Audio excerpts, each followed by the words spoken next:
ರಮ್ಯಾ, ಆರ್ಯ sir ಲಂಡನ್ಗೆ ಹೋದ್ಮೇಲೆ contact ಮಾಡ್ತೀನಿ ಅಂತ ಹೇಳಿದ್ರು ಕಣೆ. ನೋಡಿದ್ರೆ ಒಂದು ಮೆಸೇಜು ಇಲ್ಲ, ಕಾಲು ಇಲ್ಲ. ನನಗಷ್ಟು ಕಾಯೋಷ್ಟು ಪೇಷನ್ಸ್ ಇಲ್ಲ ರಮ್ಯಾ. ಅಟ್ಲೀಸ್ಟ್ ನಾನು ಬ್ಯುಸಿ ಇದ್ದೀನಿ, ಆಮೇಲೆ ಕಾಲ್ ಮಾಡ್ತೀನಿ ಅಂತನಾದರೂ ಹೇಳಿದರೆ ನಾನು ಸಮಾಧಾನವಾಗಿರ್ತಿದ್ದೆ ಕಣೆ. ಒಂದು ಮೆಸೇಜು ಮಾಡಿಲ್ಲ ರಮ್ಯಾ. ಒಂದು ವೇಳೆ ಆರ್ಯ ಸರ್ ಏನಾದರೂ ನೀಲ್ ಹತ್ರ ನಿನ್ನ ಫೋನ್ ಇರುವಾಗಲೇ ಕಾಲ್ ಮಾಡಿದ್ರೆ, ನೀಲೇನಾದರೂ ಕಾಲ್ ರಿಸೀವ್ ಮಾಡಿದ್ರೆ?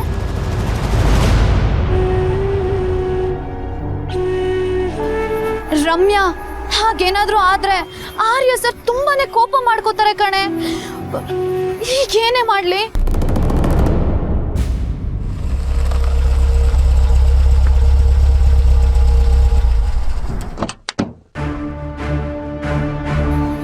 ರಮ್ಯಾ, ನೀಲ್ ಬಂದ ಕಣೆ. ಸದ್ಯ ಕೊನೆಗೂ ಬಂದ. ಹಾಯ್ ನೀಲ್, ಬಂದೆ, ಒಂದ್ ನಿಮಿಷ ಬಾ.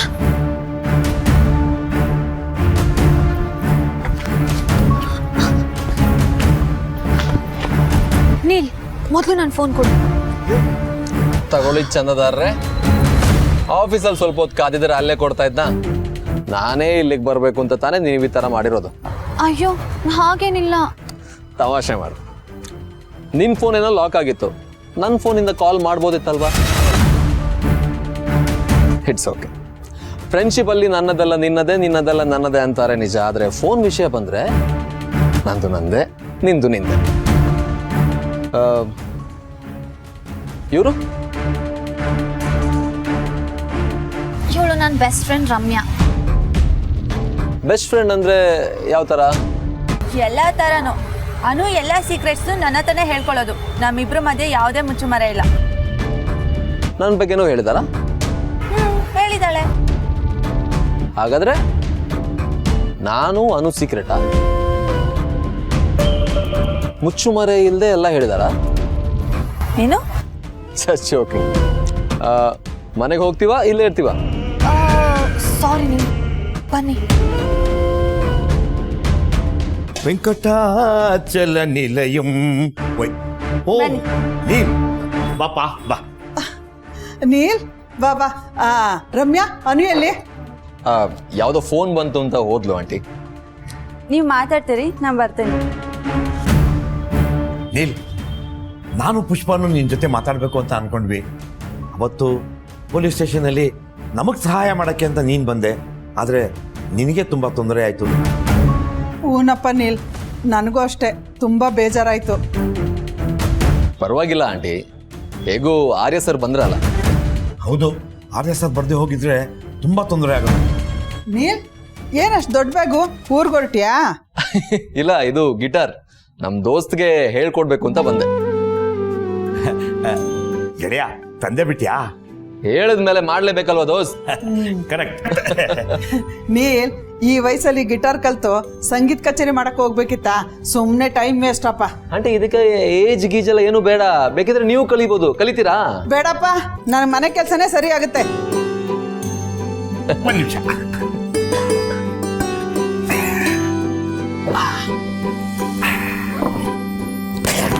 ಸೊ ರೆಡಿನಾ ದೋಸ್ತ್? Ready ready.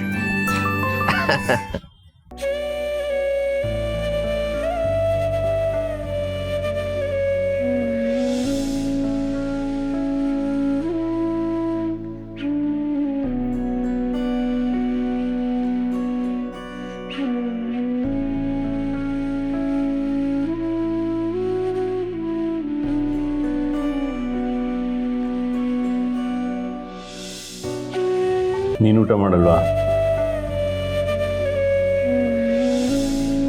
ಕೂತು ಕೂತು ಹಸುವೇನೇ ಆಗ್ತಿಲ್ಲ. ಸಪ್ಪೆ ಆಗಿದೆಯಲ್ಲ ಜೀವನನ ಮತ್ತಿನ್ನೇನು ಝಂಡೆ. ಯಾರ ಕಣ್ಣಿಗೂ ಬೀಳಬಾರ್ದು ಅಂತ ಈ ಮನೇಲಿ ಕೂಡ ಹಾಕಿದ್ಯಾ ನನ್ನ. ಅವನ್ ಜೈಲಿಂದ ಬಿಡುಗಡೆ ಆದ ಅಂತ ನನಗೆ ಜೈಲು ವಾಸ ತೋರಿಸ್ತಿದ್ಯಾ ನೀನು? ಜಲಂಧರು ಸಾಮಾನ್ಯದನಲ್ಲ. ಗೊತ್ತಪ್ಪ, ಗೊತ್ತು. ಆದರೆ ನೀನು ಒಂದು ತಿಳ್ಕೊ, ನಾವು ಹೀಗೆ ಬಚ್ಚಿಟ್ಕೊಂಡ್ರೆ ಅವನ ಯೋಚನೆಗೆ ಸ್ಪಂದಿಸಿದ ಹಾಗೇನೆ. ಅವನಿಗೇನು ಬೇಕು? ನಾವು ಅವನ್ನ ಭಯ ಪಟ್ವಿ ಅನ್ನೋ ಗರ್ವಭಾವ. ಅದನ್ನ ನೀನು ಅವನಿಗೆ ಕೊಡ್ತೀಯಾ? ಅವನು ಏನಾದರೂ ಗರ್ವ ಪಟ್ಕೊಂಡು ಓಡಾಡಲಿ, ನಂಗೆ ಕೇರಿಲ್ಲ. ಆದರೆ ಗೆದ್ದೆ ಅಂತ ಅವನು ಓಡಾಡಬಾರ್ದು ಅಷ್ಟೇ. ನೀವು ಅವನ್ ಟಾರ್ಗೆಟ್ ಆರ್ಯ ಸರ್.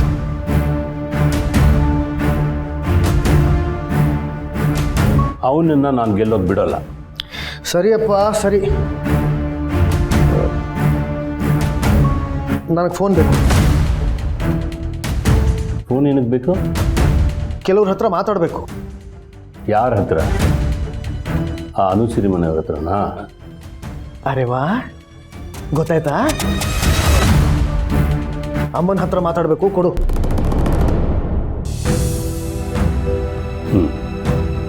ಬೆಳಿಗ್ಗೆ ಕೊಡ್ತೀನಿ.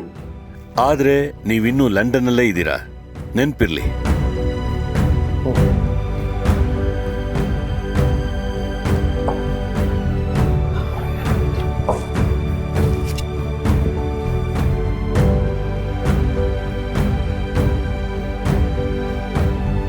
ಉಬ್ಬೇಕಾ?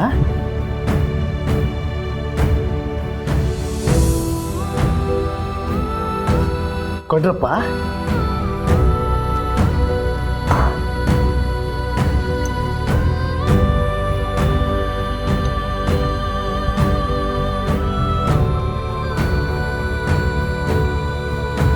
ಸಾಕಾ?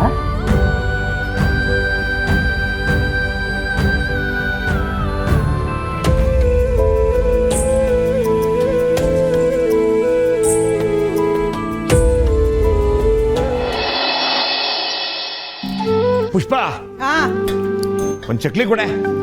ತಿಂದ್ಬಿಟ್ಟು ಅಂಗಡಿಗೆ ಡಬ್ಬಿಗೆ ಕೊಡು ಅಂತ ಕೇಳಬಾರ್ದು. ಲೇ, ಆ ನಮ್ಮ ಯಜಮಾನಿಗೆ ಎರಡು, ಆ ಬಾಬುಗೆ ಎರಡು ಕೊಡೋದ್ವೇ. ಇವತ್ತು ಅನುಗಾಗಿ ಕಳಿಸ್ತೀನಿ, ನಾಳೆ ಬೇಕಾದ್ರೆ ನಿಮಗೆ ಕಳಿಸ್ತೀನಿ. ಅಮ್ಮ ನನಗ ಅನು, ನೀನು ಅವಳ ಮಾತಿಗೆ ಜಾಸ್ತಿ ತಲೆ ಕೊಡ್ಬೇಡ. ಚೆನ್ನಾಗಿ ಓದ್ಕೋಬೇಕು ಬಂಗಾರ. ಹ್ಞೂ ಅಪ್ಪ. ನೋಡಿದವರೆಲ್ಲ ಅನು ಆಫೀಸ್ಗೂ ಹೋಗಿ ಚೆನ್ನಾಗಿ ಓದಿ ಡಿಗ್ರಿ ತಗೊಂಡಿದ್ದಾಳೆ ಅಂತ ಮಾತಾಡ್ಕೋಬೇಕು. ಸರಿ ಅಪ್ಪ. ಪುಷ್ಪ, ನಾನು ಬರಲಾ? ಇಷ್ಟು ಬೇಗನಾ? ಮದುವೆ ಸೀಸನ್ ಕಡೆ ಹಂಗಿಲ್ ತುಂಬಾ ರೆಸ್ಟ್ ಇರುತ್ತೆ. ಬರ್ತೀನಿ. ಸರಿ, ಬಾಯ್. ಬಾಯ್ ಅಪ್ಪ. ಬಾಯ್. ಅನು, ತಗೋ, ತಿಂದ್ಬಿಟ್ಟು ರುಚಿ ನೋಡು ಹೇಗಿದೆ ಅಂತ.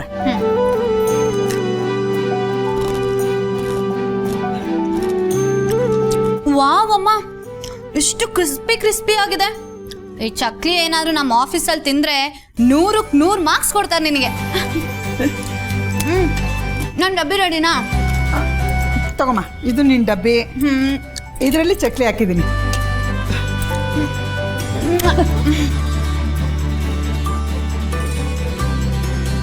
ಜೊತೆ ಜೊತೆ